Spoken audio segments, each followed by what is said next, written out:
Does Unji know?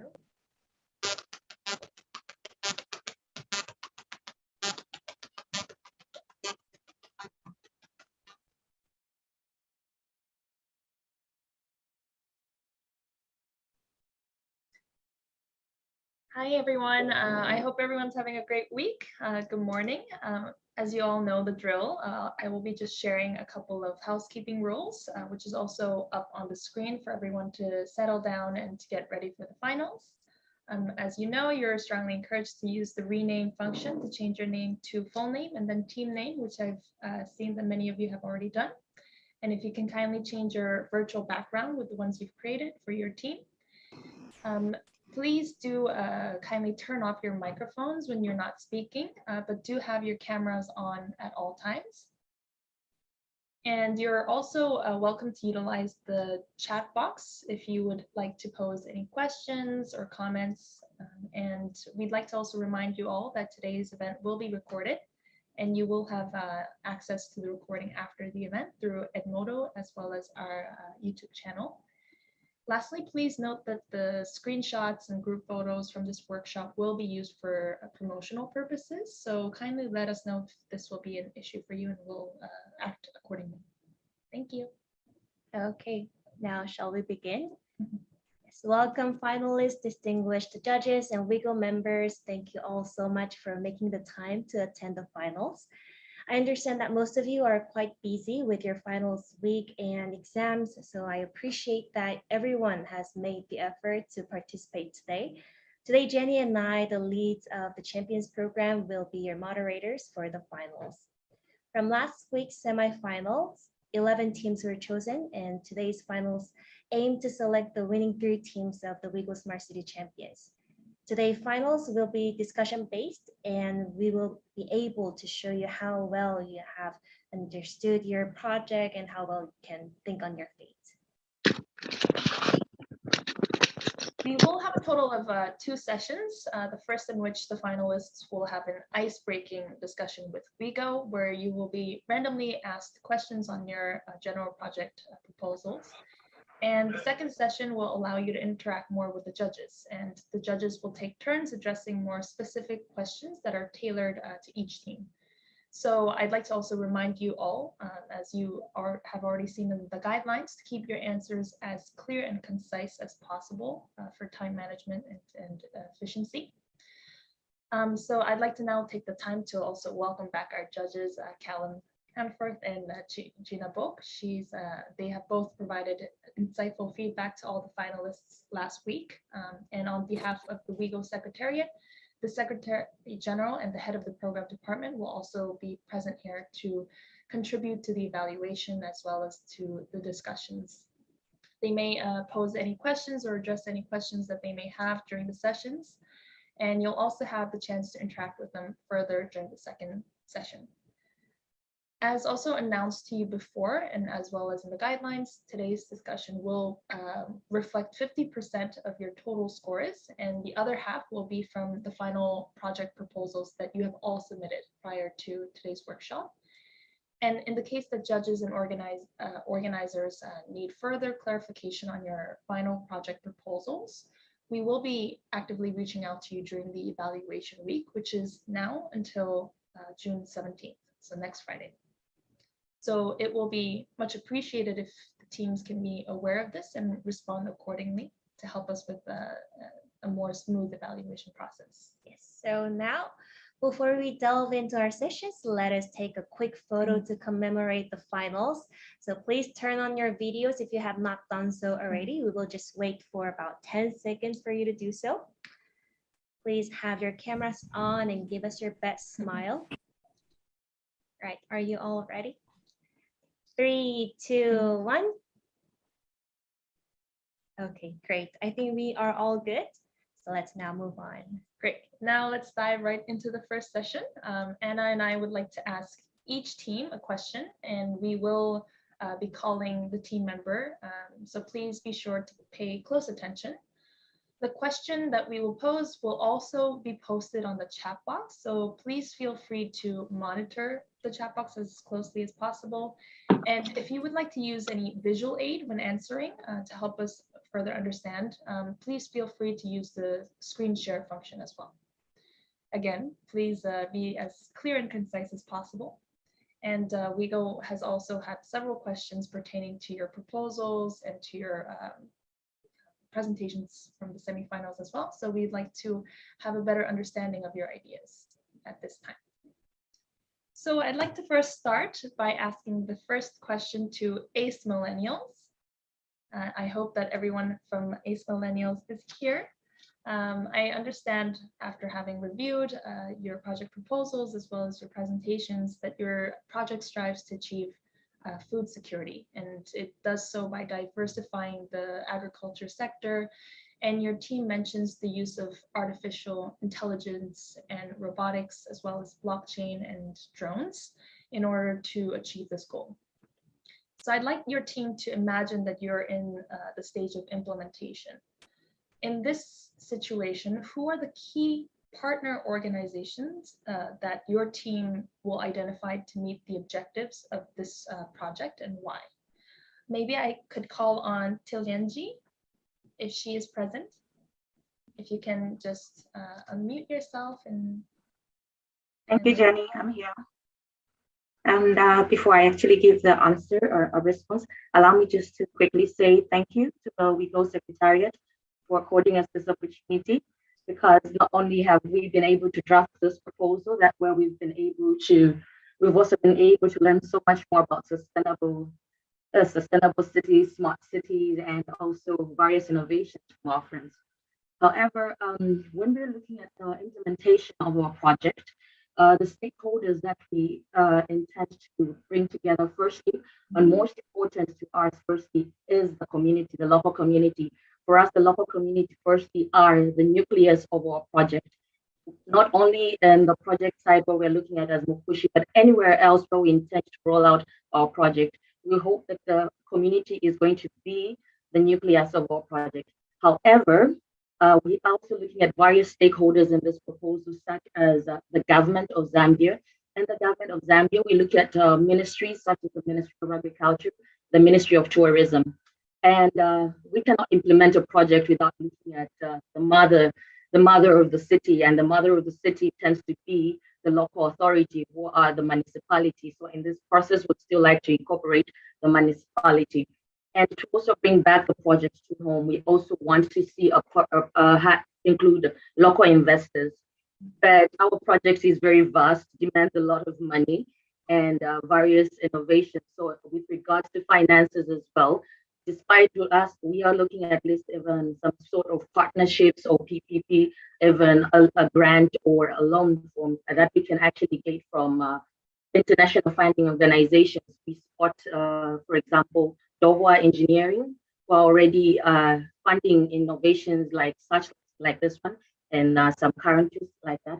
We also look at the World Bank, who look at funding such innovations, the European Union, and then with the arm of Metaverse as well. We are so excited to say, hopefully we can get Zuckerberg to look at us and see how we can interpret our project, because we're looking at giving education as our funds should also provide education. So if we can also find a way in which we can get Meta on board and say we can get Meta on board, we will be able to implement our project well. I hope that gives a sufficient answer to your question. Yes, thank you so much, Tilyanji, and to all the members of ACE Millennials. And I also wanted to thank you guys for being so involved and so active and enthusiastic for our program. And we've seen all the effort that you've put into your final proposals as well. So we appreciate all of your work, or all of your dedication and commitment to this program. And thank you for answering my question. I think I definitely have a better understanding of your project, in a sense that you want to have several stakeholders and partner organizations that you want to target across different sectors, including Ministry of Tourism, local investors, and even institutions like the World Bank and the EU. And I hope that we can further develop your ideas, your team's ideas in the future. So thank you so much, Tilyanji. Thank you. Great. I would like to address my question to Achilles. And I'm sure many people will agree that their project, which is to construct a smart emergency system, it is indeed one of the ways to save the lives of people. But there are some concerns with new technology, and not everyone will be on the same page. And so I want to ask you, what if some people don't buy into your proposal? And how would you persuade your opponent that your project is the most efficient and effective solution? How would you, yes, address that issue? I would like to ask Tian Hong Gui from Achilles, if you could mute your mic and turn on your camera.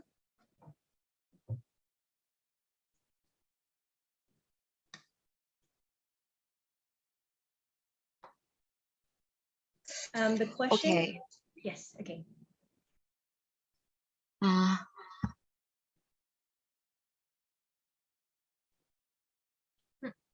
I think You're muted. unmuted. Please unmute your mic.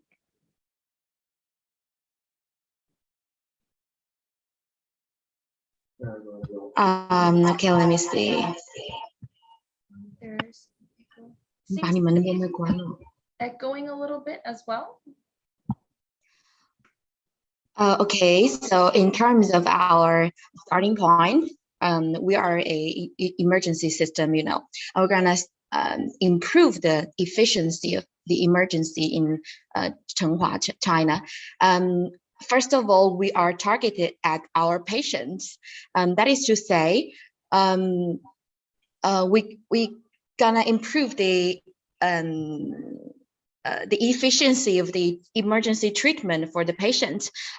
We try to minimize the waiting time for our patients, because you know, for the heart disease, you don't have too much time. Even 1 minute or 2 minutes more will kill, the people will die. So time is very important. So this is our starting point. And after we search some informations and reading some literatures on the platform, if we found that the researchers so far are not that enough. So we come up with the idea of improving the system, the emergency system. And in terms of our platform itself, we have a lot of modules. For the emergency module, we got as I mentioned in the PPT, we have a one button for emergency function. That is to say, by using this app, this function, we can locate the driver, the ambulance driver can locate the patient immediately. And by using this app, he can choose the best route, which can arrive at the patient's place in the shortest time. And of course, by using this app, the ambulance driver can see whether which is the best route, and whether if the weather is good or not, or when if the road is crowded or not. So by using this app, the ambulance driver can try his best to arrive at the place in the shortest time. And during the emergency treatment process, also during the response, in the response to the patients, we got the module. We got other modules like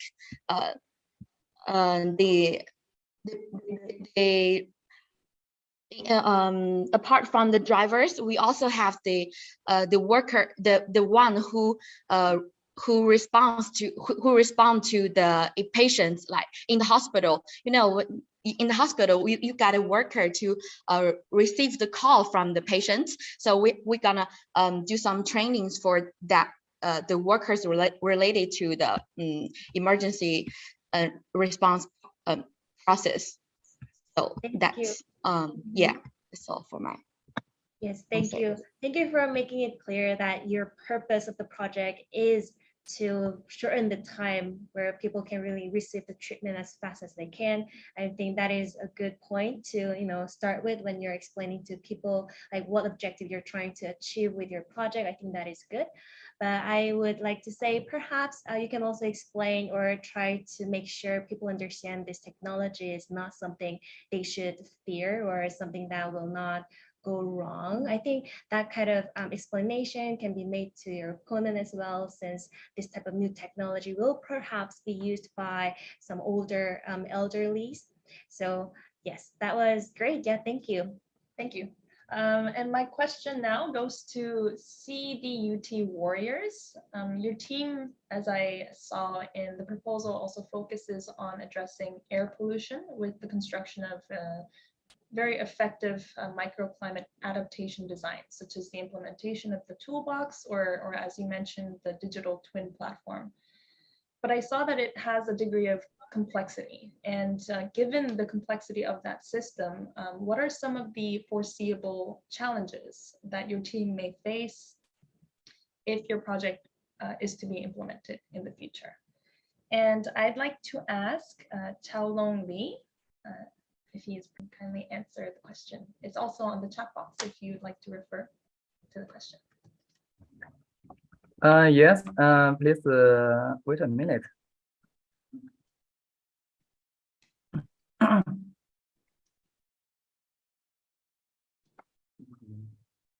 Pardon me.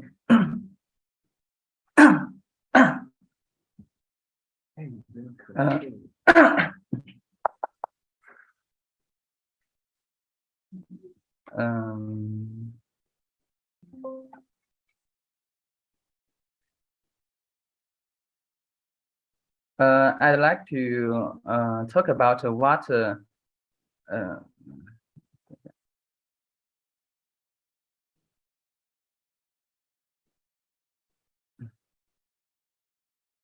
Yes, Chao, the question, if I may reiterate, it was how would you address and what are some of the foreseeable challenges that your team may face if your project is to be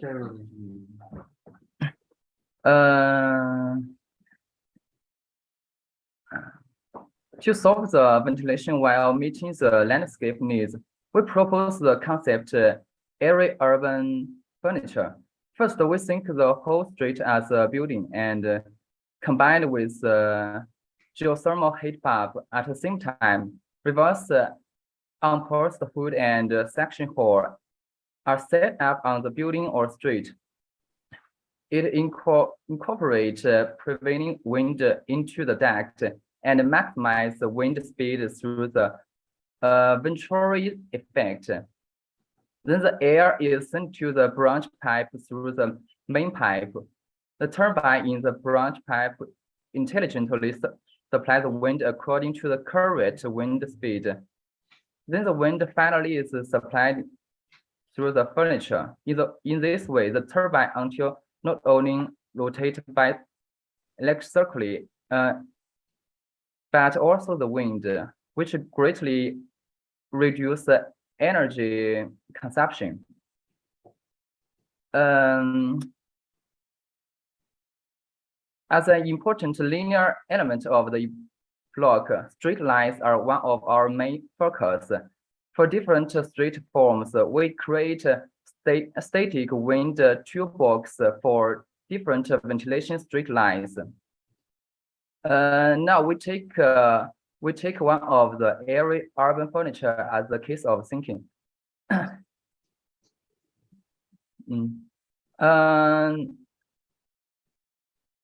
When the wind enters the air inlet, it will drive the anemometer to rotate the transmit to current wind speed data to the terminal, and the terminal transmits commands to the turbine to change the rotation speed to suitably speed up the wind.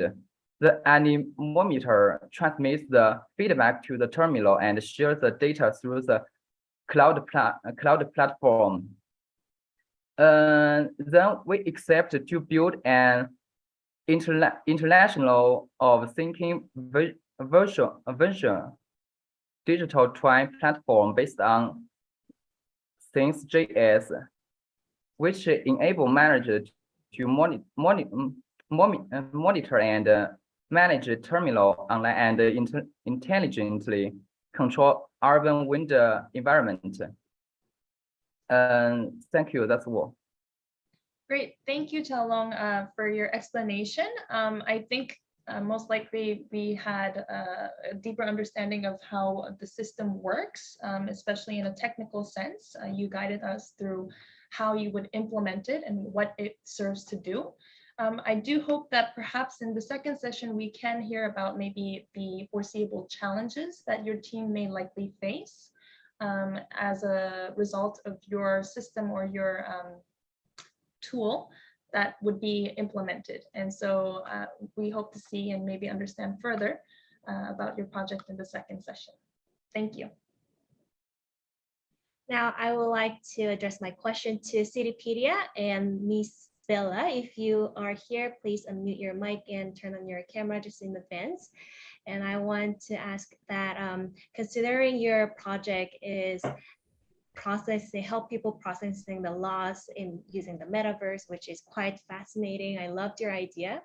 I want you to imagine that you are to implement your project, and who are the key partners or partner organizations that your team will identify to meet the objectives of your project. Okay, so thank you for your questions. And I think there are a few main roles in our project that we'll cooperate with. So first of all, as you mentioned that our project includes a lot of technical elements. So some technology groups and some scholars is the first and main role that we will cooperate with.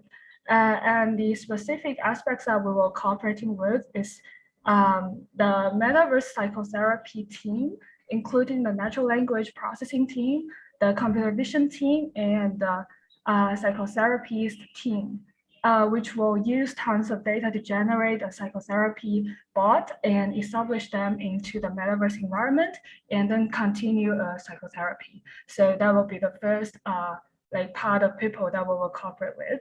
And secondly, government is also important in our project. So, so first of all, the government will provide some local the money support for us to locate and to conduct the on-site project, the on-site funeral park, which is important for the on-site activities and the face-to-face funeral, and also the museum conduction. So this is the first role of the government. And the second role of the government is that the government should provide a government population API, which is a website to work for our Oracle and to trigger our smart contract, which is an important part to let the whole process of heritage and world transportation in our metaverse, in our blockchain. So the second role is government. And I want to supplement a little bit on the second functions of government. The Oracle, the smart contract means that the government should provide the information of population's life status. So the government should tell us that the people really died or the people really happened something, so that their heritage or world smart contract will be triggered. So this is a supplementation. And the third role that will cooperate is the market. So there are a lot of investors and sponsors in our project. Actually, there are 3 stages. And in the second stage, we will start an online function. So during the online function, we need money to develop our dApp, develop our metaverse environment, and conduct a lot of online services. So during this part, there are some not a very big financial support, but some testing financial support, which is required from private investors and sponsors. We may do some so initial financing in this period. So marketing is also a role that we will cooperate. And through the second stage, through the sponsor, we will tell how this idea actually work in the market so that we can continue to join the third stage, which is to set up the face-to-face constructions. So this is the market. We need to use its sponsor, and also we need to use its feedback. After cooperating with market, there are still the civil society and community, where local people and improvement to retrofit or establish new graveyard is important for us to continue to promoting our ideas in propaganda, our deaf culture. And lastly, some social associations engaging in deaf education is also important for us to promoting or educating such a brand new deaf culture, brand new deaf idea to people in our society, and make them from using the deaf, from using the metaverse functions until getting to the actual use of the on-site funeral museum, make them finish the whole acceptation of the brand new deaf culture. So to sum up, there are actually five parts that we will cooperate. Thank you so much for sharing the details. And yes, they're well thought of, and I'm really impressed that you have think about all the details, even including the marketing, how you're going to promote your idea to people, because at the end of the day, the end users have to utilize it. So that's great. I'm glad to know more about your project. It's quite good. And thank you. Great job. So my next question goes to EE4BF, which is effective energy for better future. I also saw that your team aims to reduce carbon emissions in cities by relying on more renewable energy and resources, for example, through the installation of the micro hydro systems and wastewater pipes. And there are a couple of other diverse kinds of renewable energy technologies that are already existent and that have already been implemented or will be implemented. And I was wondering what the advantage of the microhydro system is over other more renewable energy solutions in reducing carbon emissions. And from this team, I'd like to ask Alamin. If you're here, please unmute yourself, and then if you can answer the question that's also on the chat box. Okay, thank you very much and good morning. So the whole goal about our project is integration. So yes, irrespective of the fact being that we do want to reduce carbon emission using this particular method, we also look at how we are going to integrate it with other existing methods. So generally the renewable energy scene is still in its development phase, and we all know that due to issues of intermittency in terms of wind and solar, and then also region, the use of renewable energies like other renewable energies may not always be available. So you have a low solar intensity in some areas, you have low wind intensity in some areas. Even within the same region, you may have the two fluctuating at different times, you have different seasons and all that. So the main aspect or the main point of our own proposal is the fact being that wastewater is always being generated. Either it's been in the morning, in the evening, in the night, and especially when you are looking at the fact being that if you have large complexes, multifunctional buildings, you always have wastewater being generated there. And as a result of that, you could incorporate this turbine for generation of renewable energies. Then you also have rain flow, and then in some cases, even at the point where you are going to have effluent discharge from industries and sewage water treatment plants, you could have them installed there, and you could have reduced energy costs because it's the wastewater is always been there. On average, around 2019, Korea alone had like 72,000 plus thousand discharge of wastewater into various rivers daily. So that is accounting for almost around 126 million cubic meters. So when you look at that volume, it's very large. And then secondly, irrespective of the fact being that I'm mentioning effluent discharge at industrial complexes and sewage plants, the main concept of incorporating this into the buildings is that it's small, is compact. You always have wastewater being used. It's practicable. You have high-rise buildings in Korea, you have high-rise building in Kazakhstan, you have high-rise buildings in Nigeria. So wherever it is you go, you have that. But one thing we put into consideration is how we are going to make those turbines efficient enough for them to work in such constricted spaces so that we don't also end up causing more problems than trying to solve more problems. And the practicability behind it, hydropower has been in existence for a very long time. And it's always been used in off-grids, especially in terms of these small micro or pico hydro turbines. So we are trying to see how we are going to put it in buildings and how they are going to work. And the concerns about the head pressure, we have already taken that into account because we've seen some turbines which are already existing and work in head pressures as low as 1.5 meters. So if given the opportunity, I think even if not, we would want to try this just to prove the concept for future purpose and references. Thank you very much. Great, thank you so much, Alamin, for answering my question very concisely and then clearly.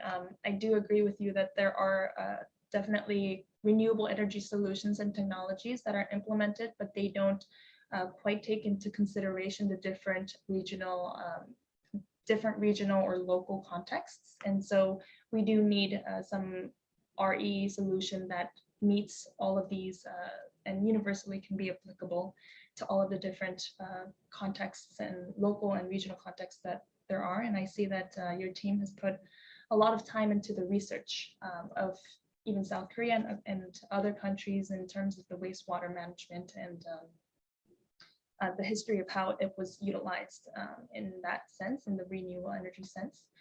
So thank you so much. And thank you also for touching upon the practicality of it all. It really helps me personally to understand better how your future project can be implemented.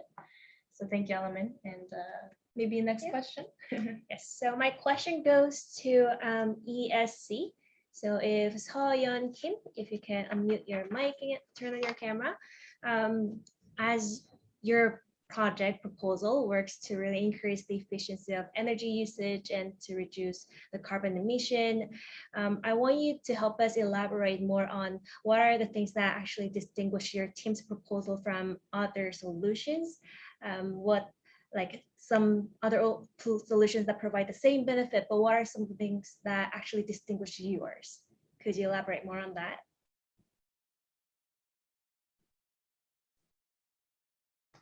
Seoyeon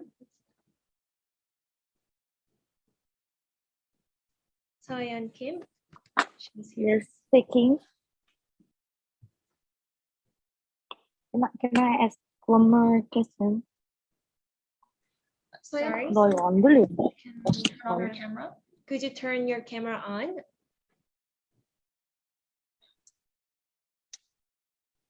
Yes. I can, okay, the question is on in the chat, but I can also repeat it again for you. And I want you to elaborate more on what are the things that distinguish your solution to someone else's that provide the similar benefits.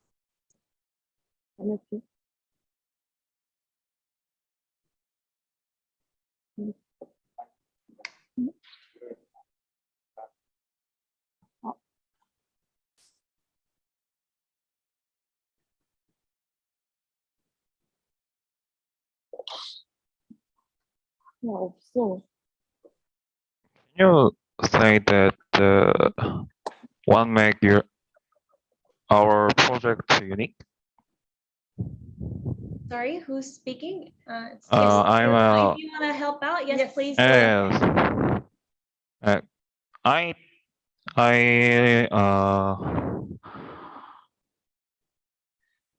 The question means what make our project unique for Oh, okay.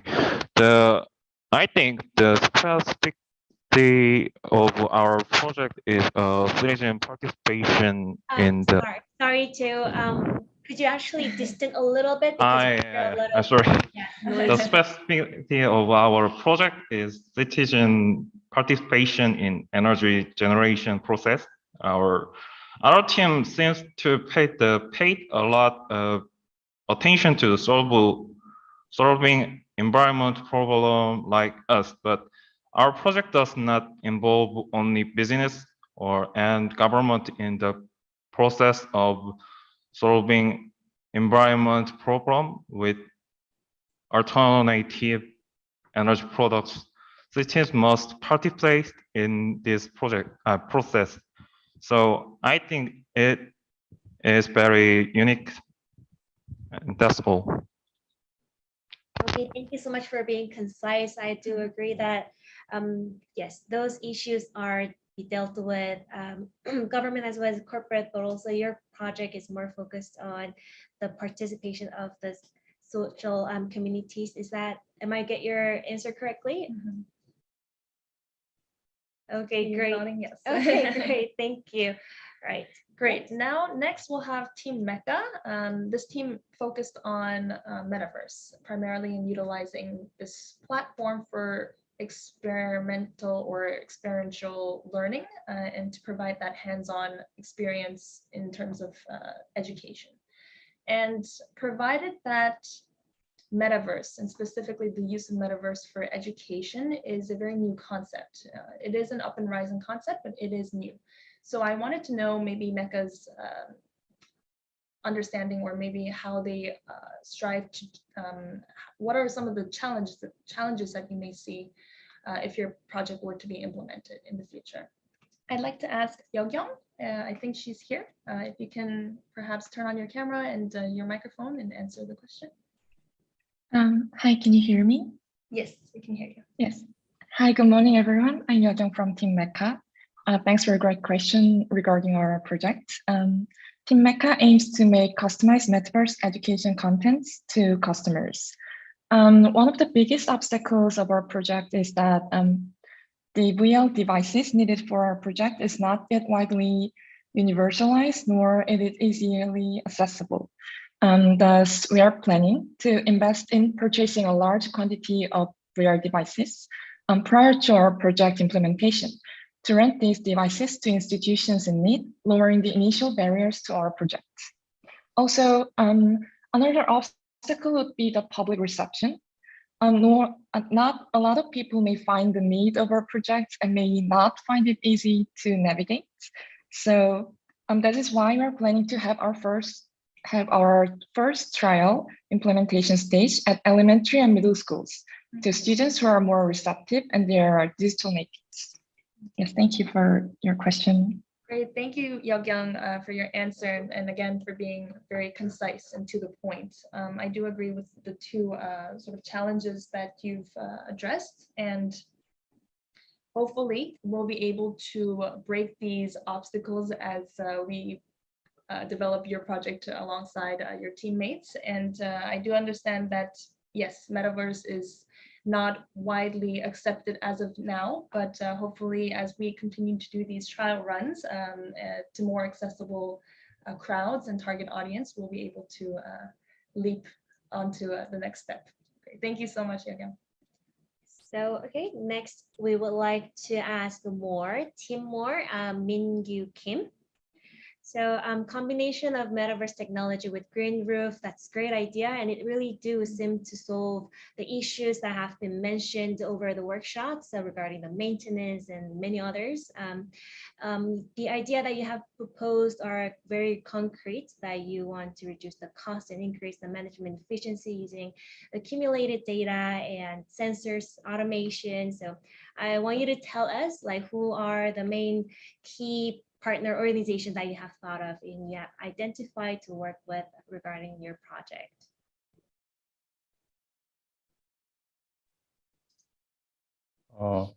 Thank you. And I think our project key partner is government and buildings owner.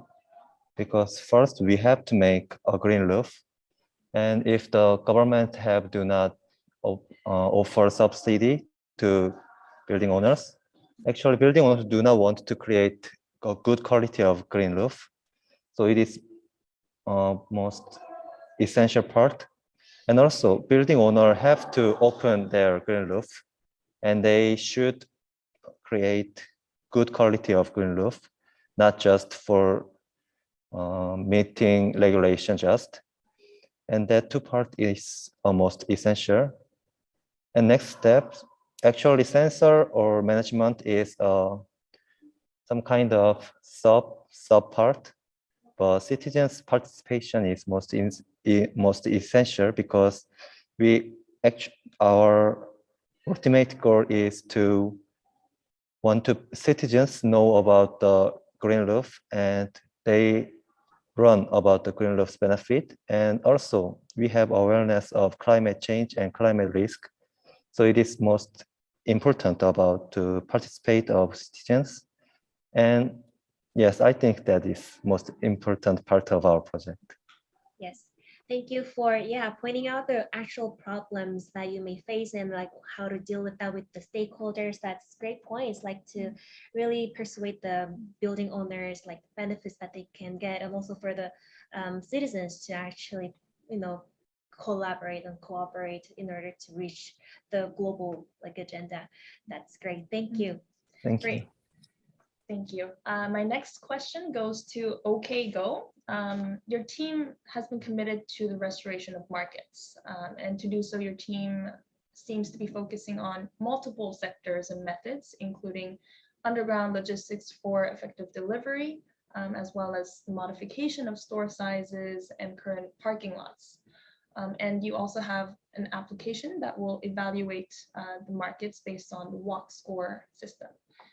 But when implementing your project, I wanted to know who you are targeting. So who are the key partner organizations, perhaps, that your team will identify to meet the objectives of your project, and why? Perhaps if you can also elaborate on if you will tackle different organizations and corporations for each of these different tasks or sectors that you've identified. That would be great. Perhaps I can ask Minji Kim from WeGO to answer on behalf of the WeGO team. Can you hear me? Yes, we can hear you. Our key partner organizations are like local government and local community, where people actually use the market. We're targeting the local residents to go to the market and give them more reason or any attractive points to use the market more than any other big retailers or supermarkets or convenience stores. And we'll tackle different organizations, operations for. So basically, because you had different areas that you've identified, for example, you wanted to elaborate on underground logistics for delivery. And you also wanted to have an application set up for walk score systems. So I just wanted to know maybe if you wanted to have one organization, one key partner that will cover all of these sort of, or if you plan to tackle different organizations and corporations or government for each of these different tasks. We're planning to connect with different various organizations for delivery or the program of metaverse, because one organization cannot control or manage the whole thing.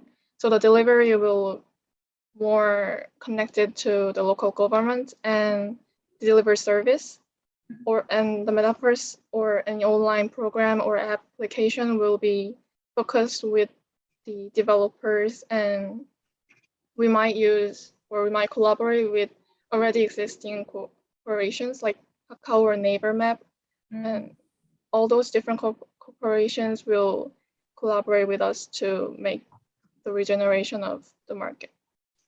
Great, thank you so much, Minji, for answering both of the questions that I've addressed. And I can definitely see that you have thought this through, and that your team has different stakeholders in mind for each of your tasks. And I hope that we will be able to work alongside you in developing that and perhaps connecting you to these organizations as well to further your implementation process. So thank you so much, Minji.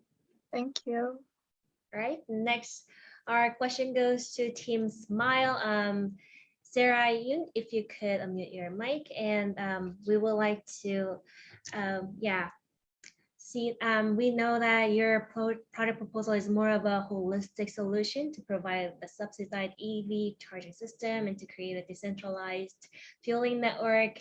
And so I want you to imagine what if your project is implemented, and what would you say are some of the foreseeable challenges that your team may face? How would you tackle that? And yeah, please elaborate more on that, please. All right, great. Can you hear me? Yep. Okay, very good. So thank you very much for the question.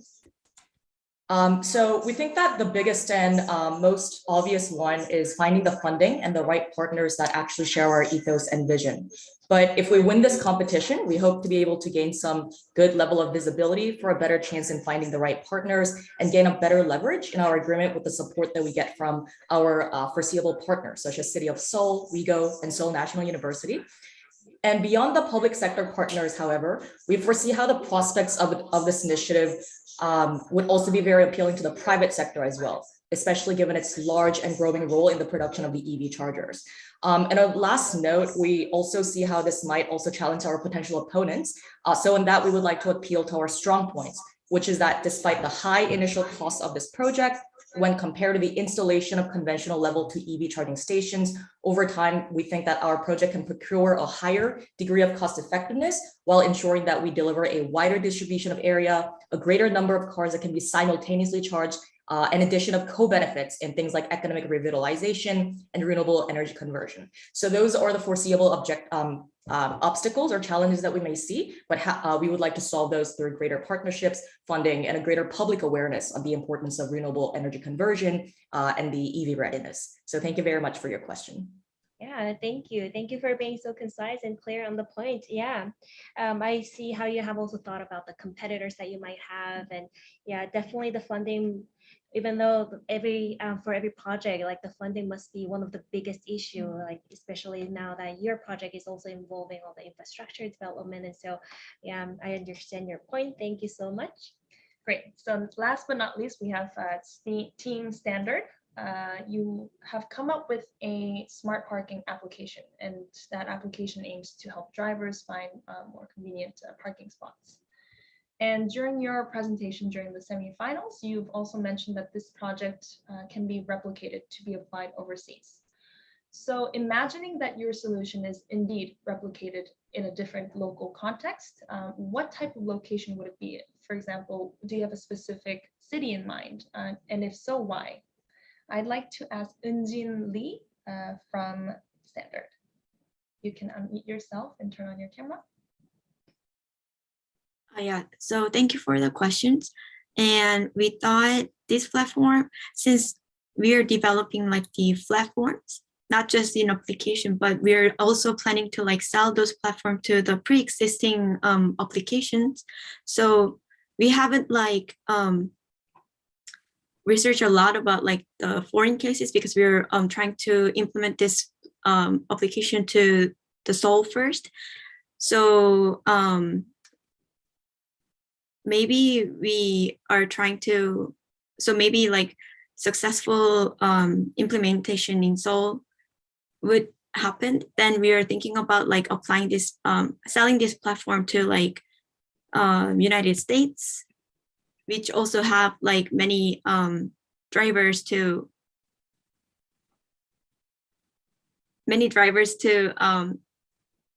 those kind of city which utilize big data and also already have like CCTVs and many like pre-existing smart city devices, and then also struggling from parking issues. So so maybe successful after the Seoul's case, we are trying to sell our ideas to the city. Yeah. Great, thank you so much, Injin. I know that this question perhaps is looking beyond the implementation of your project, which you mentioned was Seoul focused. But yes, I do also agree that if the implementation is successful within Seoul, we can also further brainstorm into how other twin cities, maybe of Seoul or other similar cities, similar in aspects of demography or population, can also be a factor that you can perhaps expand your project to. So thank you, Anjin, for your answer and for elaborating on the question. And thank you to all the teams for engaging in this panel discussion with us. And personally, I was able to get a deeper understanding of your projects and see how your solutions can be truly implemented in practice. And it was also a great chance for us to just get to interact with you all, the finalists. Perhaps now we can move on to the second session where we will dig deeper and determine the feasibility of your ideas and the practicality of your ideas. As mentioned during the opening, this session will allow you to interact with our judges, and this Q&A session is meant to dive into each team's proposals and to allow the judges to support the finalists, essentially in further developing your ideas by identifying areas you can improve on. So Callum and Gina, I'm sure you both will have your own expectations for this session and for the teams as well. If the time permits, and I believe it will, I'd like to ask you both of your expectations from the teams for this particular session. It can be very short and it can just be an introductory or a saying hi sort of remark. So if Callum, maybe you would like to share first. Just your expectations for this session. Of course. Hi, everyone. Good morning. It's a real privilege to be back here with you all and to see such hard work as well. Particularly as was mentioned during your very busy university and study week. So thank you for all your time. From my side, it's been a real very exciting last week to hear more about your ideas. As we're digging a little bit deeper, I think we can push a little bit further about things like business models, how you're going to sustain some of your ideas, particularly away from funding like grant funding and others. But for me, just very keen to hear more about your projects and how you might take them forward. Thanks, everyone. Thank you so much, Callum, and looking forward to your questions as well during this session. Ms. Gina Bok, what are your expectations from the teams for this session? I think, hi again, everybody. It's very happy to see you again here. Like as I see the proposers last night, like as a person who's in the private sector, I was not trying to see too much about the money, the financial part, and that was actually what I was focusing on. But I just wanted to see which one is more realistic and which one is very feasible and actually can be implemented in the real world. That's what I wanted to actually focusing on. But I also wanted to see the flow of the proposals that goes that can be actually implemented in the real world. So that's what I actually wanted to focus on. Thank you. Thank you so much, Gina, and for sharing what your areas of priority and what you see in the project is. Thank you to both of you. So now let us officially begin with our second session. I'd like to give the floor now to our judges who will be taking turns addressing their questions to each team. So maybe Callum, if you would like to pose the first question to Team Standard. Perfect. Thanks, everyone. So Team Standard, again, great to hear your work last week and some of your questions earlier. I think one of the big questions from my side is when we do a lot of work around smart cities, it's obviously a very, very busy market, lots of different competitors. So be very keen to hear a little bit more about what you see as some kind of core differences between the kind of current solutions, the parking solutions in the municipality, and also the one that you're proposing. Thank you. Thank you. Anyone from Standard can actually answer, so please feel free to unmute yourself and turn on your cameras and address Callum's question. I would like to answer that question if it's okay. Just to double check with you, can you see me? Because Oh, I Yeah, think I but have we a can hear you technical issue. perfectly, so it's okay. I am very sorry about this issue, It's but so okay. to move on, thank you.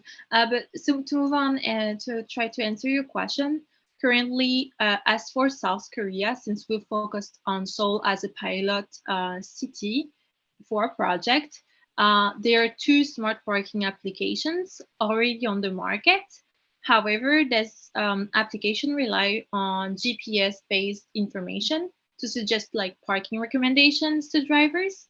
So against existing application, first, our application will rely on AI for real-time information, which is possible with already existing parking infrastructures in Seoul that are equipped with CCTV cameras and for some sensors technology.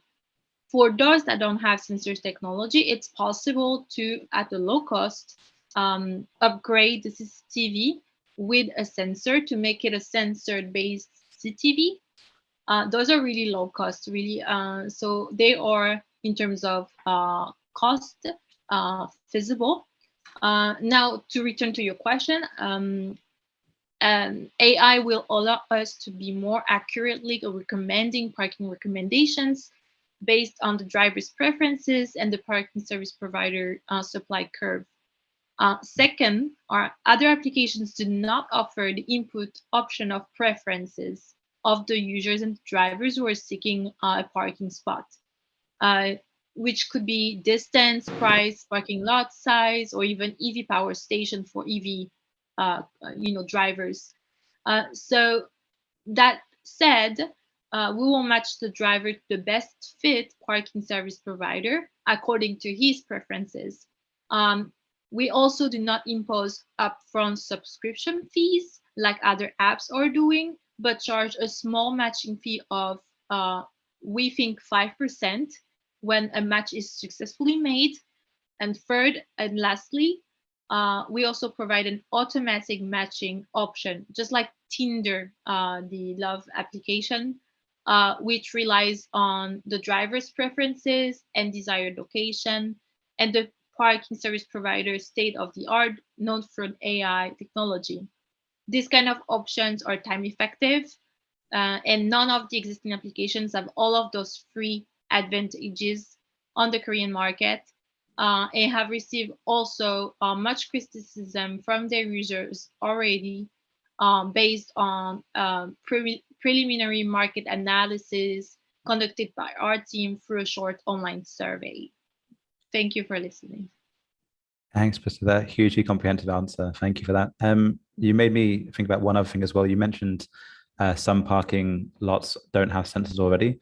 I think what we've seen from some startups that can be successful is, looking for opportunities to diversify your income. So I really like how you're working with parking providers and not so much the kind of consumers, like this kind of more enterprise model. You might also want to think at some point that you have almost a kind of consultancy or other model where you're actually installing sensors as well to actually increase your market base and to offer a value add to the businesses as well. Probably not something you want to do from day one because it's hard enough trying to do everything on day one, but something kind of longer term to think about in terms of other revenue strategies could be very exciting. Thank you. That's great to hear. Thank you so much. And if you don't mind, on that note, we actually have done a literature review on the sensors technology available on the market right now, such as vehicle license plate recognition sensors, sensors-based CCTVs, wave, etc. And we've compared all of those together in terms of whatever benefits and flaws they had in cost or implementation and all that. So we are aware of that. And like you said, it's something that is a plus to a project because we can tap into the IoT and technological sector by bringing in such companies. Thank you. Exactly. Thank you. Great, thank you so much. It's so great to see how you can interact and elaborate more further. Okay, next, Ms. Jinha, would you like to address your question to Team Smile?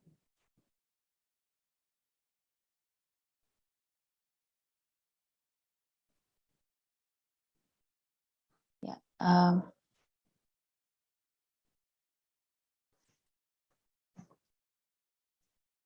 Yeah, there's the smile that itself, the proposal was actually well made from the beginning, as I remember. And but what the question I had from the beginning was actually, as you can see, lots of electric vehicle in the now, and it's not only about Tesla, it's all car manufacturing companies are investing to developing EV, right? And on top of the production of EV, all the countries like Europe, they're just making the carbon neutral continent. In US, they're expanding the charging infrastructure, and the Korea also having raising both emission reduction goals and EV production as well. And which means that there will be a lot of business models relevant to EV markets, and there are a lot of competitors there will be. So I just wanted to know, can you identify prospective competitors and kind of explain how your project will exceed what other competitors could provide?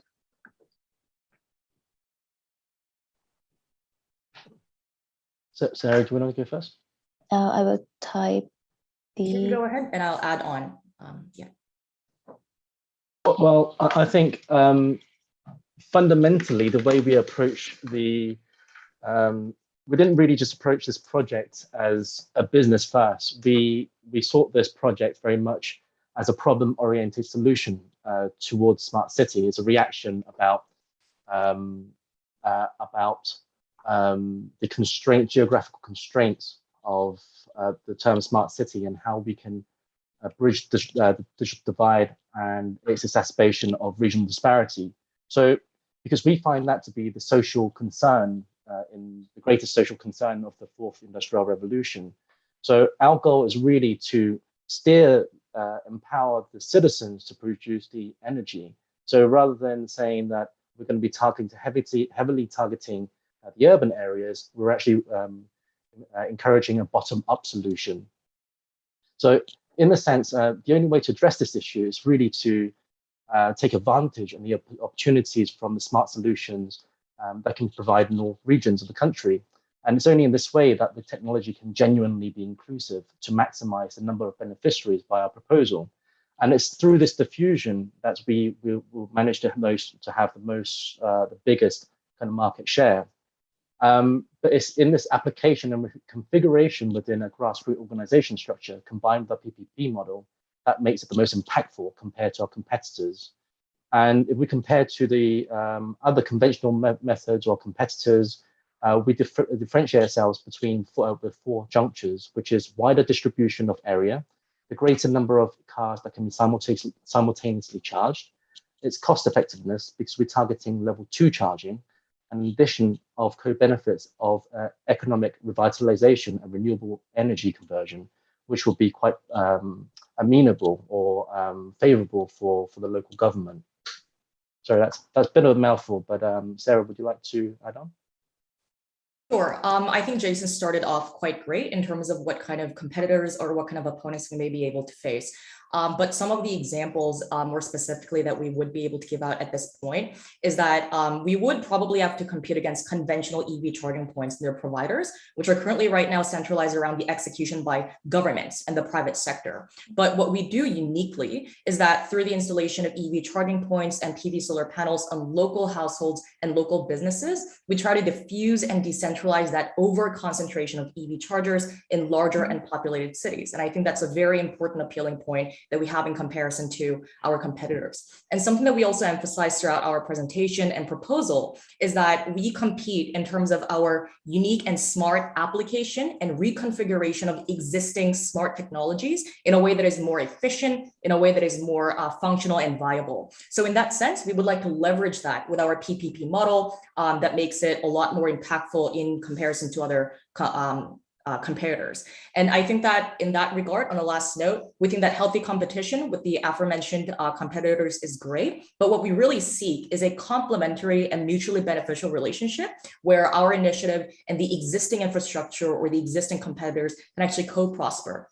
And I think that's where the spirit of WeGo really lives out, on the idea of leveraging of innovation, technology, and mutually beneficial partnerships and co-prosperity towards more inclusion and sustainability. So that's the extent of the answer that we would be able to provide for now, but would be more than happy for further discussion later if need be. Thank you. Thank you very much. Great, thank you so much, Ms. Book and Team Smile for exchanging your questions and answers and for the very interactive discussion. Let's now move on to a question for WeGO. Callum, if you have the question posing for WeGO, please, you have the floor. Of course, thanks, Jenny. I'd just like to ask one comment to the previous team as well. I think it'd be quite useful to. So I think what's very exciting about your model is the data potential. So looking at how you're collecting data from EV chargers, from the kind of solar panel setup as well, that's a phenomenal resource that you could, I think, monetize quite excitingly. So I think looking through your P&L, there's some exciting things there on the kind of consumer side and subscription side. But I think I'd also think about actually how you can make that data valuable to particularly EV manufacturers, the municipality, and others. So I think also worth thinking about on that side too. Anyway, for WeGo, again, another really exciting one. I think what'll be quite exciting to hear more about is actually what you look to see as the kind of expected outcomes of your idea, particularly how would you define and start measuring the success of implementation as well. And I'll drop the question into the chat so you can see it too. And again, anyone from WeGo can answer. So.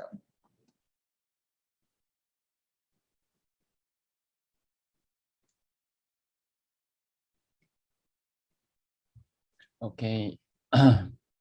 Firstly, I want to show some illustration we prepare for helping understanding our project.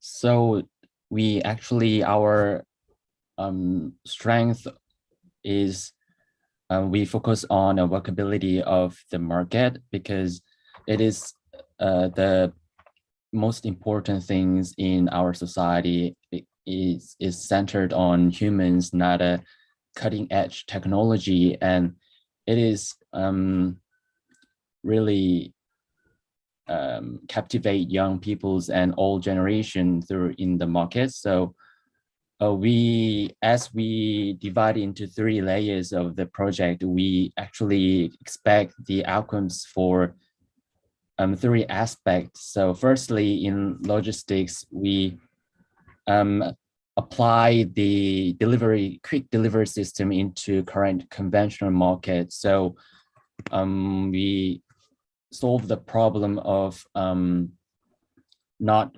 walkable street because of many vehicles and delivery cars or trucks on the market. So as we introduce delivery system like other dog stores or convenience stores or big convenience market, we can remove all these undesirable features of the current traditional markets and then change into very open to every citizen and every resident around here, and also the customers and the merchant in the market. Also, so the left photo is current photo of the market, and then we change it to the next right one by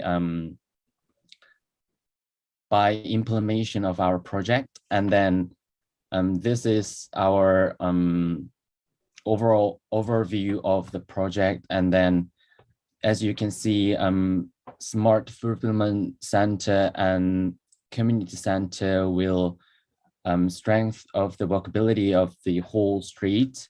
So yeah, before according to a lot of development driven by humans are focus on cars and transportation, but nowadays we we are realizing the real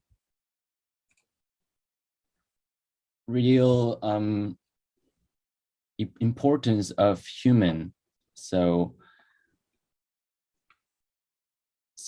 I will pass the method of measurement to other team members. Can you say, Do-young?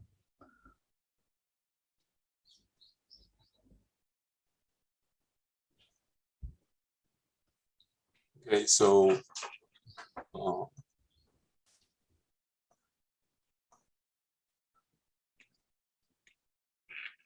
we can like measure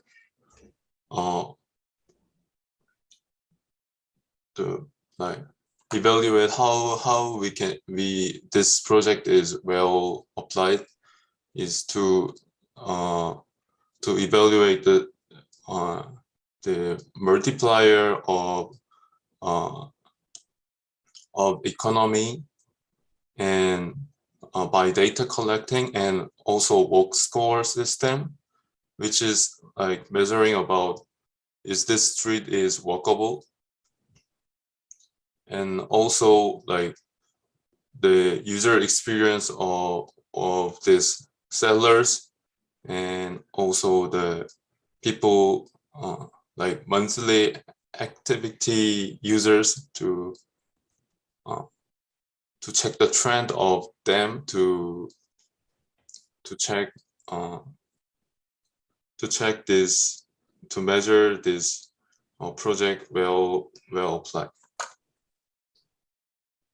Thank you both. That's really useful. Oh, can I also add something? Of course, yes, please.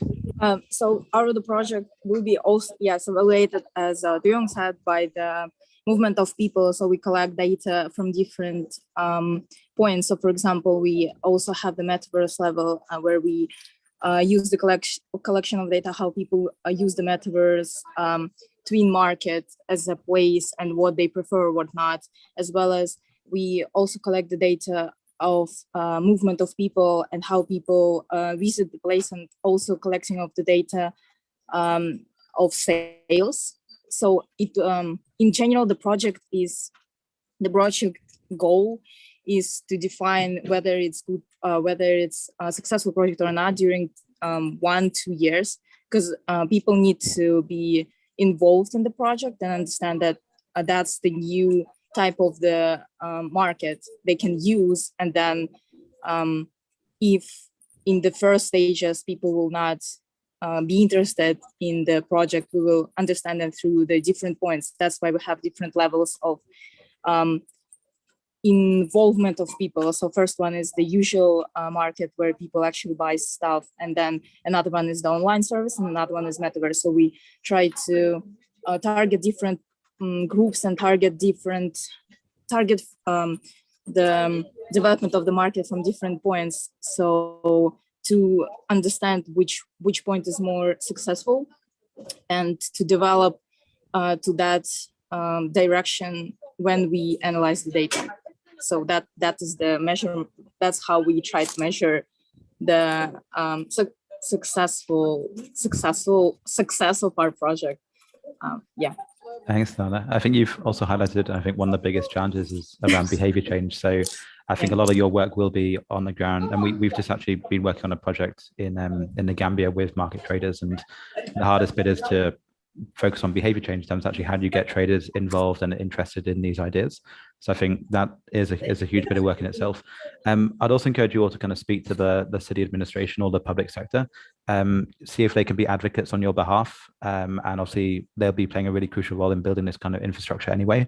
And I also really like your focus on, I think you all mentioned this as well in terms of it being very human centric. So all about participation, the idea of having a citizen jury, and moving away from the smart city definition of just being high tech, but founding it on people is all very exciting as well. So thank you for your time. Thank you. Thank you. Right, thank you. If we may, we would like to speed up the session a little bit. So if you can also keep your answers precise and also clear, that would be great. That's totally fine. We love to hear you interacting, but also at the same time, we just also wanted to make sure that we can proceed according to the schedule. So next, Jin Ha Book, may I ask you to address your question to Tim Moore?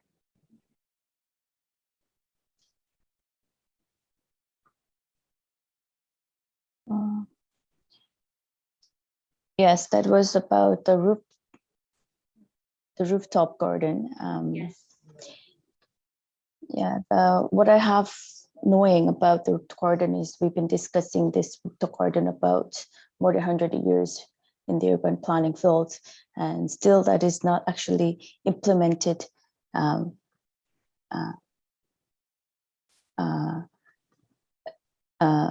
like in the word, but like there are, but like there are not that many that we are expecting and we are planning to.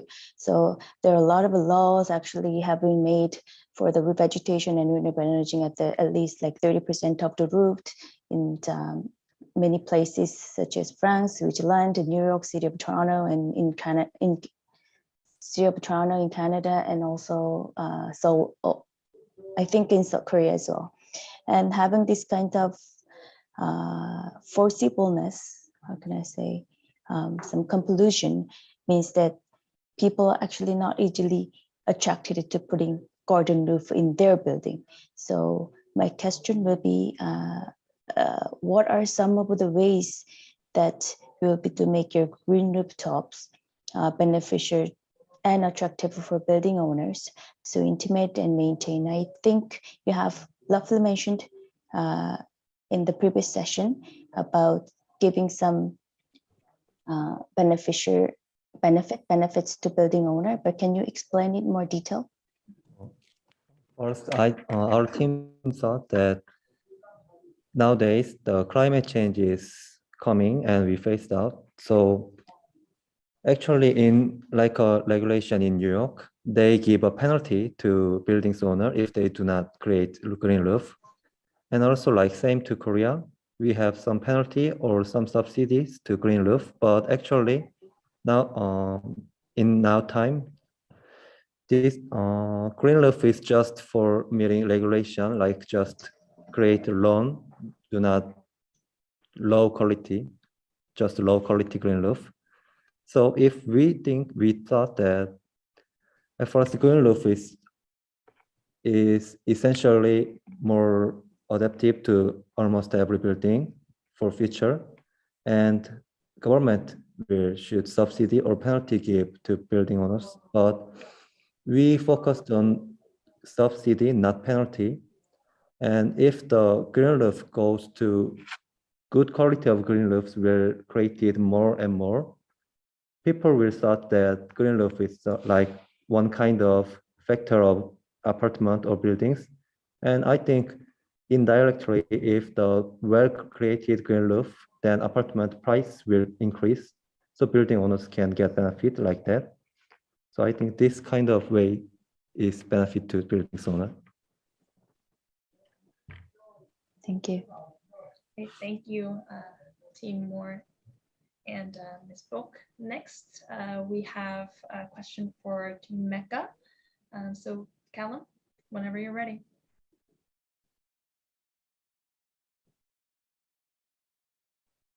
Hi, everyone. Sorry, forgot to unmute, so I'll be the first to do that. Team Eka, again, really exciting work on your side. We do a lot of work in education, and our friends at UNESCO obviously are the kind of leads in the UN system for education too. Would be very interested to hear a bit more about the kind of education content that you have in mind, and particularly in terms of how you see yourself providing content that is a kind of real differentiator in the market. Thank you. Okay, so I identified two questions. So what kind of educational content that we are going to develop, and how is it differentiated with the current market, correct? Okay, so the content that we want to develop is really focused on the immersive experiential learning that we can have in city environments. For example, in museums, we see an object, like for example, a ceramic that was made in the Stone Ages. what we want to deliver is kind of an immersive experiential learning that we can have even in these museums. So imagine just flying to the Stone Ages yourself and making the ceramic with other people, with your parents and with your family. Like these are the kind of content, educational content that we want to develop. And we believe that our team project is unique in that our project is going to show the future of metaverse. Our project uses the pure advantage of metaverse and what it distinguishes from the virtual reality realm. Virtual reality is like a standing program content. What that means is that you're only presented with what is precisely programmed, and you must move accordingly to how the program is set. You really don't have the autonomy in the virtual world, nor can you have access to interactions with other people. However, metaverse is different. Metaverse sets a virtual setting for people to join in real time and to have interactions. And we think that this is a real advantage of metaverse. However, today, there's not a lot of content made for metaverse that can truly make this advantage stand out. The uses of metaverse is strictly limited to, for example, team meetings. Our metaverse content may look repetitive as it can be replaced with virtual reality, and you can just simply say that, how about just going to the museum? But it's different because we aim to create a metaverse educational content that allows people to enjoy 100% immersion to the virtual world and enjoy autonomy and interactions with other people in the virtual world. And this is special because it's beyond the geographical limitations and it's beyond the time limitations as well. You can just easily go to 100 years before and you can enjoy that. And it can feel like you're living in that world as well. So it's totally unique from other projects here and from outside this championship. And I believe this is the trail of the content that we want to develop and the uniqueness that it can bring to the board. Yeah, thank you. Very passionate, thank you. A great advocate for the metaverse as well. Just one final comment more from my side is just when we often work with platforms like this as well, there's also a whole kind of thing about how do you build a kind of community of creators and builders and so on. So also worth thinking about how you start, particularly if you're looking at things like photogrammetry and other elements, how do you start working with, might be maker spaces, education institutions, even individuals as well, to start building a kind of pipeline of material, because obviously a platform will live and die based on the content that it has. But yeah, very exciting from my side. Thank you. Great, thank you so much. The next team that will be answering the question is ESC, Ms. Book, whenever you're ready.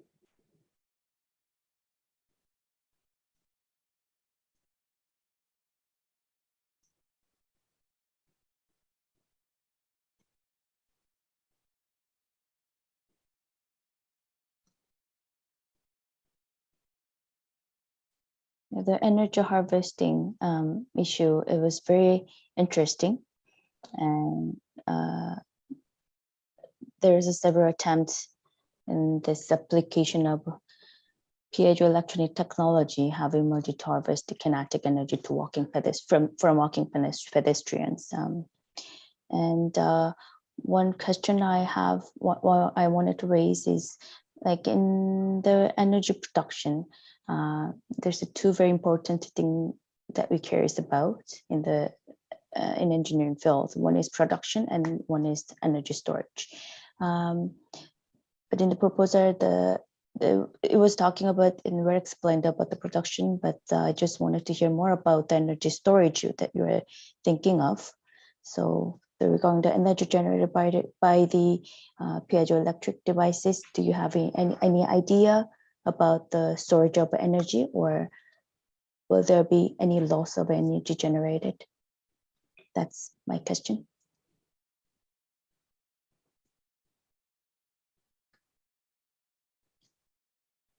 Team ESC. Yeah, you guys are questioned about the energy store, right? Yes.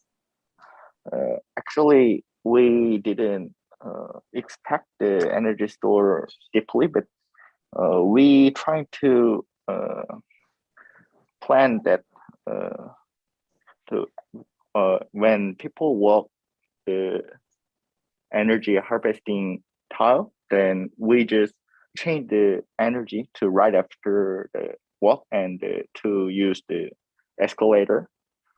So I think that we didn't think that we need a store machine, but maybe if the energy harvesting technology development, then maybe we could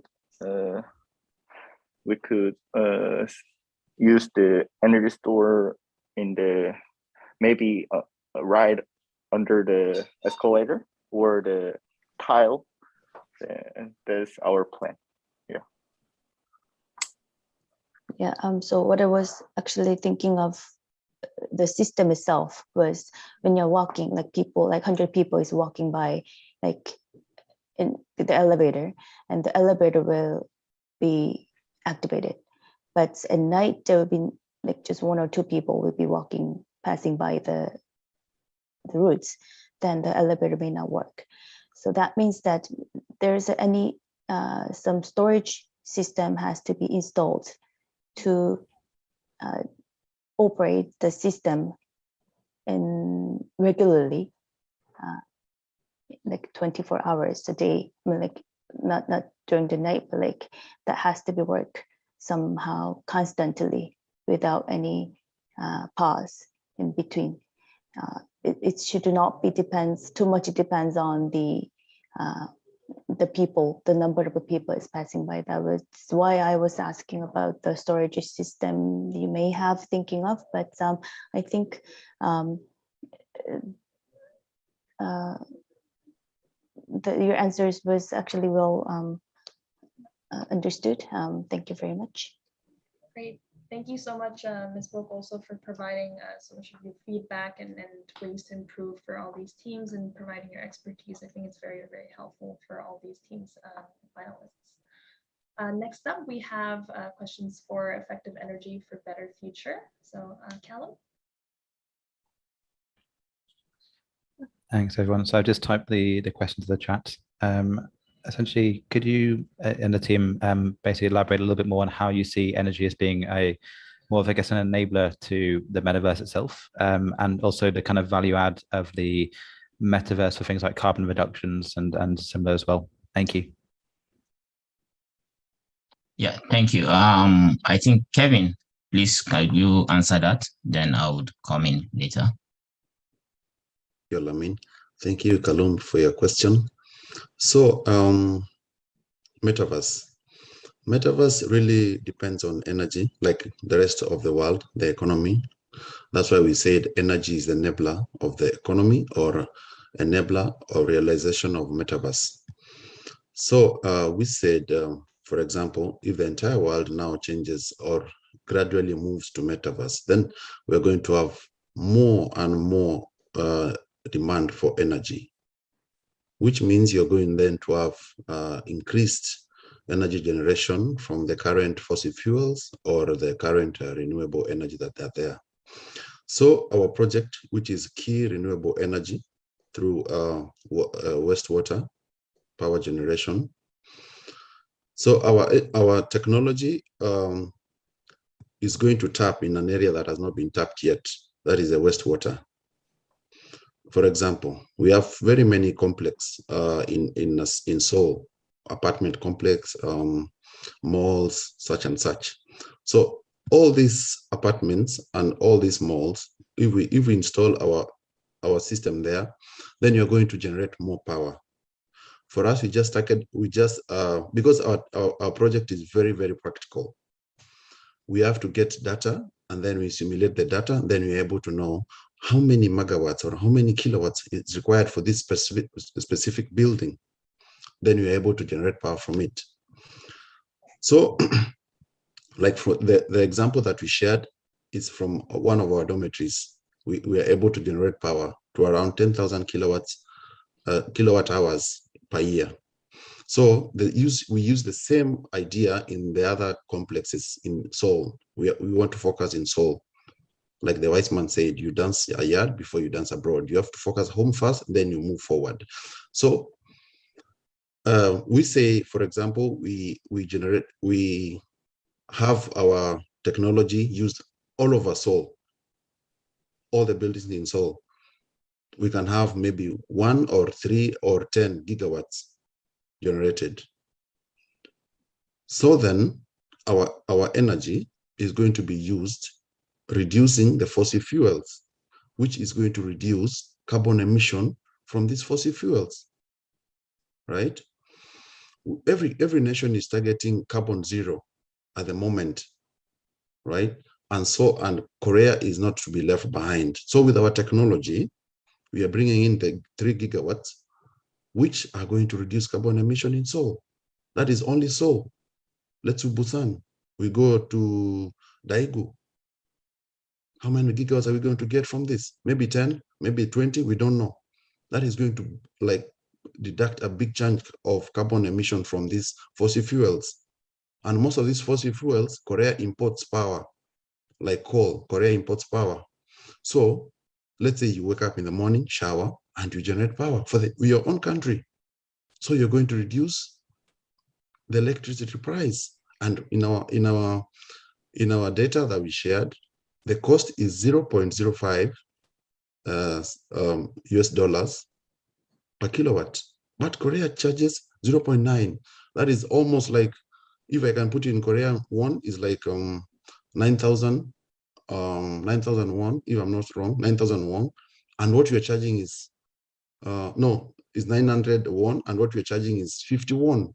So for example, you're paying 900, now you're being told pay 51. So your pockets are happy, right? So now we have tackled the idea of realization of metaverse. Now, let's say all the buildings have all this technology that we are proposing to have. Then we are going to reduce the carbon emission. Thank you, Kevin. Maybe my colleague can say something, please. Thank you. Kevin, thank you so much for that. Hugely, a great advocate for this. Thank you. And let me just add something in addition to it. So there's a popular saying where they say energy conservation is best done when you save energy. And then there's this popular campaign that has been going on for a very long time. I know I could remember. You switch off what you don't use, right? Just to save energy or conserve energy. Yes, if that reality has been there even before the concept of metaverse is being developed to this stage as we are now, we all know that metaverse is a new technology, which Korea is at the forefront. And we do know anything that comes into effect newly always has its glitches. So obviously we know the initial metaverse may consume a lot of power before subsequently it's going to be made more efficient in terms of the data centers, the electronic wearables you are going to use and all that. So yes, if we know it's going to be efficient, we should give it a timeline of at least maybe 5 to 10 or 15 years, depending on how fast technology evolves around the metaverse.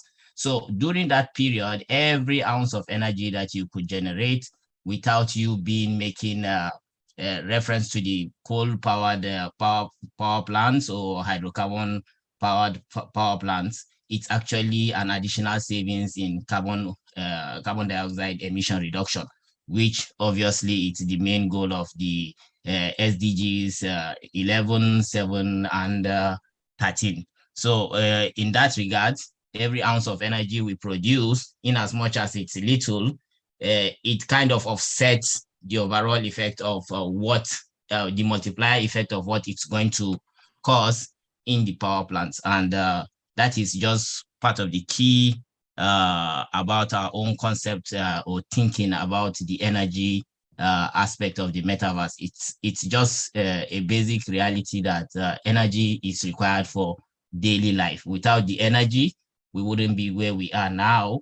So obviously, if energy is looked into more, then other aspects of life would also progress exponentially. Thank you. Thanks, Helen. Really enjoyed your very kind of broader perspective on this as well, and your proposal, from the first to the fourth industrial revolution. Again, nice broad thinking. Thank you both. Thank you, teams. Thank you, Callum.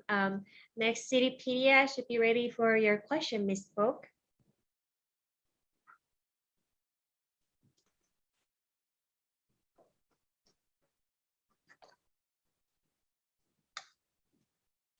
Yeah, this metaverse funeral was very interesting topic, and my question will be, this project seems to heavily depends on how actively the end users utilize the services or the platform. What steps would you take to generalize the metaverse funeral? Hi, can you hear me? Yes. Thank you for the question. So actually, to answer this question, I think I should firstly explain what the specific functions that our design metaverse have. So actually, there are two main functions for artist setting in the metaverse, and you could also find them in our proposal. The first function is shown in the second stage, which is to organize some exhibitions to spread the death culture and to spread the concept of tree burial, which is the basis of our like actual buildings in the third stage. So the first function in metaverse is just to use some exhibitions and activities to organize it from time to time and to let people make the behavioral change through joining our exhibitions or activities. And so in this function, actually, many people could join, although they need to pay the exhibition fee, which is also a part of our funding. But actually, it is quite interesting for them to immerse in the metaverse environment in such a newly metaverse developed world. And also they could feel how tree burial or funeral museums, digital heritage important that will be critical in their future life. So this is for public market, for public citizens, and everyone have the chance to take part in. And after that, the second function of metaverse is actually using it to do the psychotherapy. We've noticed that the concept of metaverse has been widespread nowadays, but we do not want to do some empty talk. So actually, the metaverse psychotherapy has the basis that in 2020, a Korea documentation team make a documentary to record that to use the VR therapy to do the emotional therapy for a mom who accidentally lose her daughter, and this psychotherapy got a good success. And we think that this kind of metatherapy could accompanied with the therapy from the professional doctor could be a great success in curing the people who accidentally lose their lovers. So, and also we combine with the natural language processing and the computer vision, which could generate a metaverse character with a more complete logic similar to the real person and with a more similar appearance with the actual person. So that combined with this all technical skills, we could make the metaverse therapy also applying for those who accidentally lose their lovers. And we know that the second function's targets are narrowed down a lot just for those people who need the therapy, but actually combining the metaverse with the doctor and the medicine industry is quite important. It's also a trend for that. And we know that metaverse is one of our topics in our whole project, but this is not the only topic. Actually, the DApp and the DAO we created is more subjective of our whole project. And in the DAO and the DApp, actually we're based on a DApp called RV, which could store some files permanently, and economic incentive models within the DApp and DAO is similar to the Bitcoin website, the Bitcoin app. There are some miners that have to mine the space to wait for people to use the space. And the people who want to upload their files, upload their heritage and will, they need to use tokens to buy the space that the miners have mined. So we actually have the tokens flowing around our DApp and DAO. So this is actually everyone with the computer, everyone want to be the miner, they could participate. This is the same, totally the same model with Bitcoin or the the system we have seen of blockchain now. So actually, this is also a great part. And we've set up an ambitious project, we know. So all what I've mentioned is in the online part. We also have the on-site part, which is to, in the third stage, we will build an actual park on-site. And in the actual park, like more citizens, even though they do not have the ability to use metaverse or dabble blockchain or something, they could walk in. They could get in to immerse the new concept of death. They could see some people who is willing to share their digital heritage, who is willing to share their stories in their lifetime, or who is willing to do the tree burial. They could just walk as a citizen to feel the park, to feel the immersed environment in their city. So combining all this part on-site and online, metaverse, DAO, and DApp, actually we've involved a lot of participants, and every citizen could participate in our project. Thank you very much. I actually wanted to use the system personally. Thank you very much. Thank you. Thank you so much. Now we have CDUT Warriors. Perhaps Callum, if you're ready. Pose your question. So just a quick one I've just dropped into the chat. Who do you see as being the kind of main beneficiaries of the financial system? Thank you.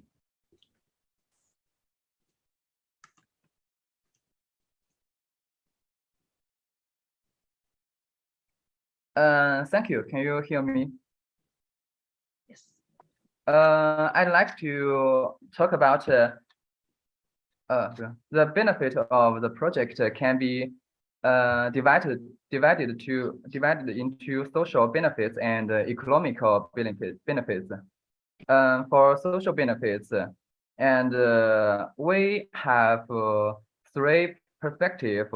First, from the city perspective, it can be microclimately regulate and provide stable ventilation for urban public space and improving urban infrastructure. And next, for the block perspective, the project, our project includes ventilation installations and independent art installations, which can be used as entertainment aesthetic to bring vitality to the neighborhood and enhance the image of the neighborhood. Third, we talk about the urban furniture perspective. When people carried out outdoor activities, it is beneficial to human health and bring comfort. And second level, we talk about the economical benefits.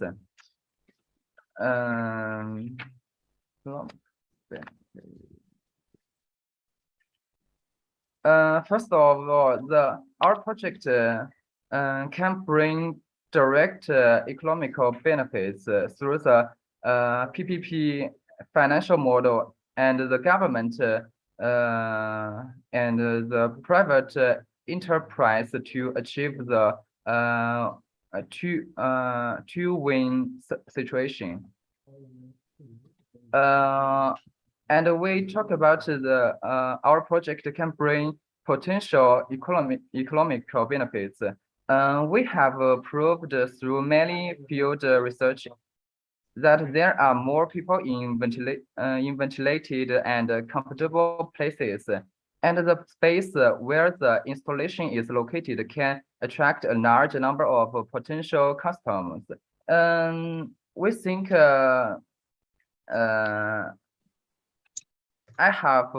have tourism.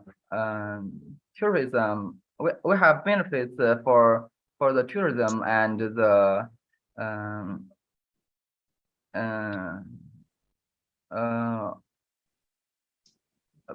more specific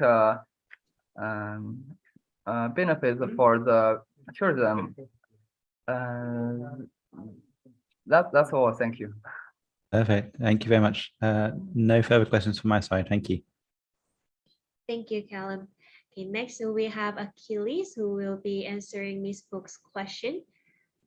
Miss Book, please pose your question to Achilles.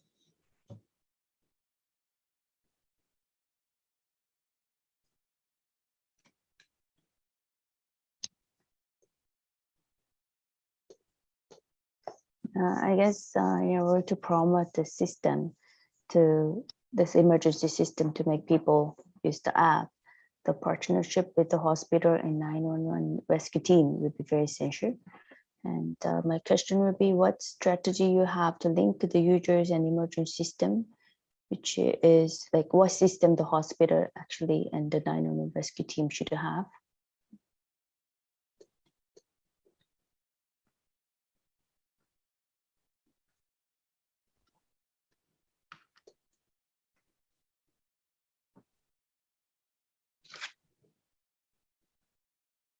Well, am I clear to you?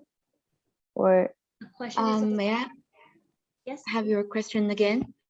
Yeah, I just wanted to ask about how, like, what system the hospital and the 911 rescue team should have to link with the users of your system.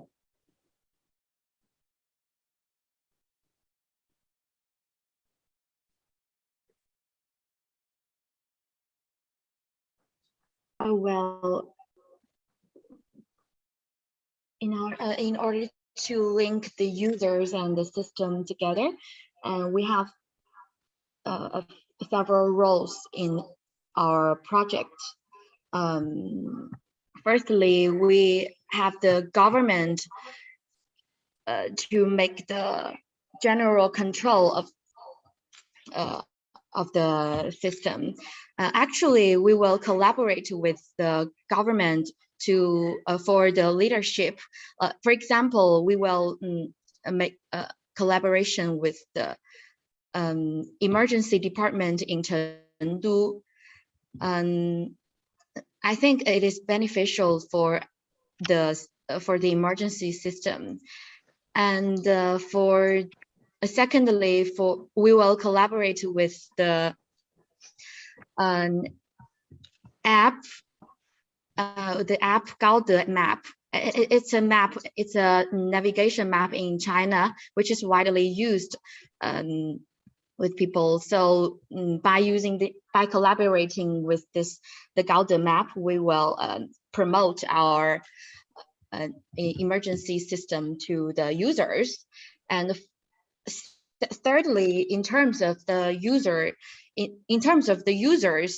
they will we will collaborate with the communities, the local communities in Chenghua district, and also the local hospital in that communities to make some propaganda and promotions and publicities for the users to get more knowledge of our app, of our emergency system. So I think by the three methods, the three ways we can connect the emergency system and our users together. Yeah. And also, Chen Xizhang.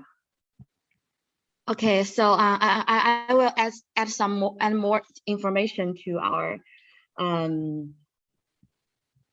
to my idea. Should I share my screen? I want to share my screen with you. Yes. Could you, if you could wrap that up like within a couple of minutes or so? Yes, please. Okay. I want to add some detail to my idea. Actually, for our emergency system, we have altogether 5 parts. We will build a smart route, smart supervision, and a smart procedure, and smart classify rescue, and smart ambulance. And for each of the 5 parts, we will construct the detailed, the specialized action, or the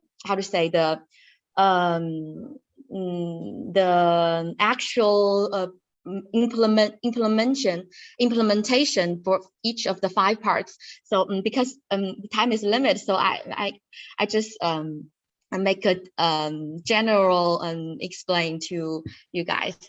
That's all for our, yeah, thank you. Thank you very much for your answer. Thank you. So the last team will be Ace Millennials. Yes, so Callum, you can pose your question. Well, thanks, team, for your patience. So quick question from my side. I've just dropped into the chat too. Really exciting. Obviously, you're focused on a country where agriculture is a huge requirement for livelihoods, for income, and so on. Just very interested to see if you've had any thoughts about if you're looking to scale this elsewhere, particularly into other countries, whether in the region or more widely, if there are any other kind of cities or countries on your roadmap. Thank you. Okay, so I hope everyone can hear me. Okay, Perfect. in that case, allow me to answer this question on behalf of my team. So I actually have a lot to share regarding this point, but I'll try to keep my point as concise and precise as possible as it was stated in the guideline. So firstly, a few of the criteria that we have selected in selecting the implementation location was the high level of poverty and hunger, as those were some of the objectives that we aim to find a resolution for. So regarding this point, we would like to mention some of the countries such as Nepal or other African countries that are currently confronting high poverty rates and also low national income. So,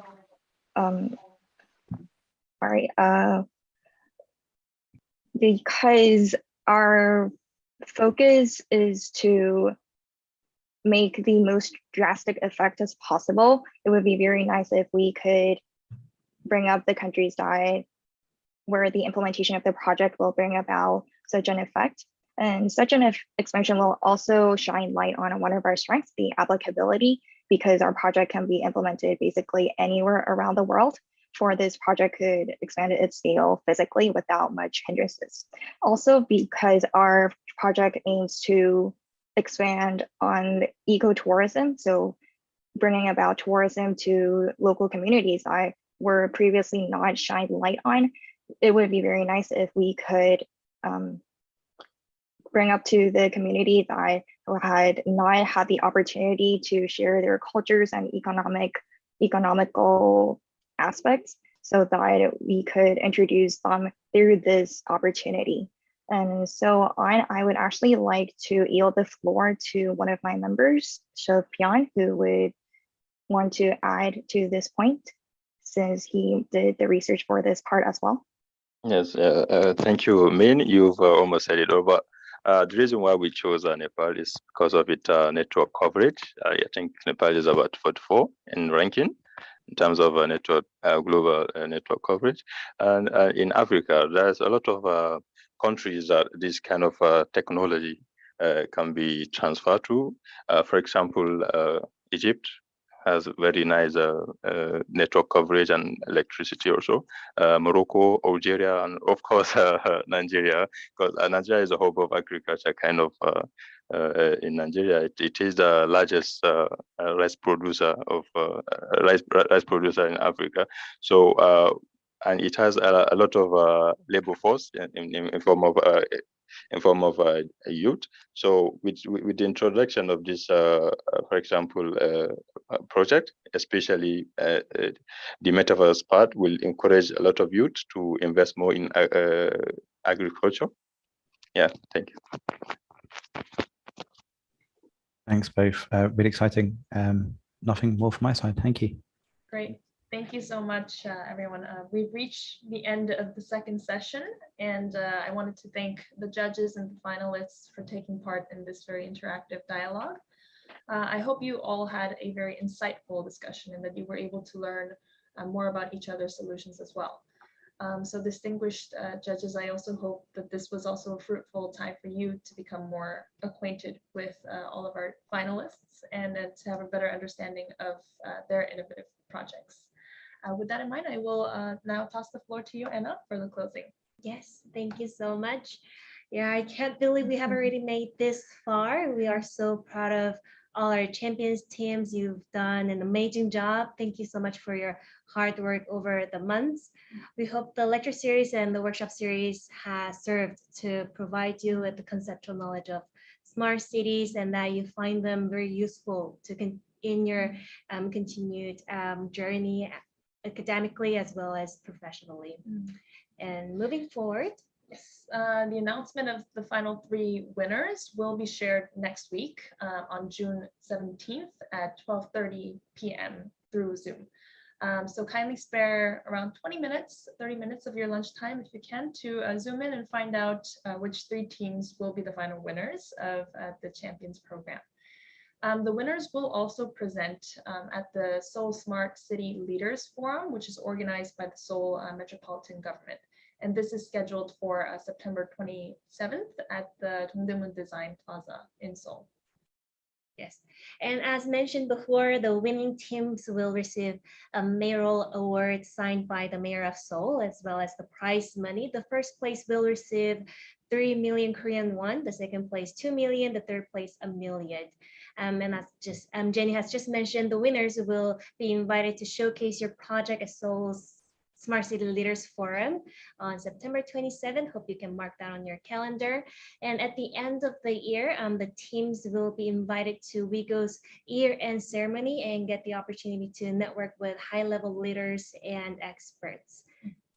So before we close, once again, we would like to extend our gratitude to our judges, Callum and Gina. Thank you so much. And all the champions for your active participation in all of phase 1 and phase 2 over the past months. Congratulations on your achievements. And thank you all so much for joining us today. We will see you next week for the last time. Thank you so much. Have a great weekend, everyone. Thank you. Bye. Thank you. Thank you so much, Ms. Jinha, and thank you, Callum. Mr. Callum. Thank you so much. Bye. Bye. Bye, everyone. Open everyone. Bye.